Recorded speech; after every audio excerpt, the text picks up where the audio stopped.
தென்னை மரங்களுக்குள் ஊடுபயிராக பாக்கு நடவு செய்தால் மகசூல் குறையுமா? வருமானம் இரட்டிப்பாகுமா?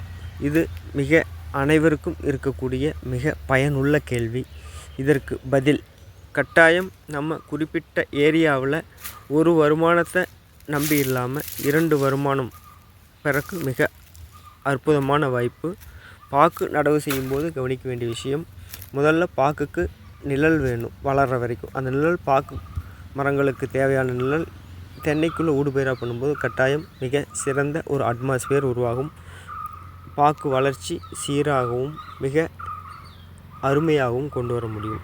அடுத்தது ஒரு 2.5 ஆண்டு காலம் முடியும் வரை, ஒரு வளர்ச்சிக்குண்டான பருவம் வரை தென்னைக்கு கொடுக்கறதில் ஒரு 30% உரங்கள் என்ன கொடுக்குறோமோ அதை அதிகரித்து கொடுத்தாவே பாக்கு வளர்ந்துடும். பாலை வர ஸ்டேஜுக்கு முன்னாடி, அதாவது 2 ஆண்டுகளுக்கு பிறகு உரங்களை அதிகரித்து கொடுப்பது மிக அவசியம். அப்போது தான் பாக்கு தென்னை இரண்டும் சீரான மகசூல் பெற வாய்ப்பாக இருக்கும். மேலும் இது போன்ற பயனுள்ள தகவலுக்கு நம்ம யூடியூப் சேனலை சப்ஸ்கிரைப் பண்ணுங்கள். மேலும் உரங்கள் ஆலோசனைகளுக்கு மேலே தெரிகிற கான்டாக்ட் நம்பர் கான்டாக்ட் பண்ணுங்கள்.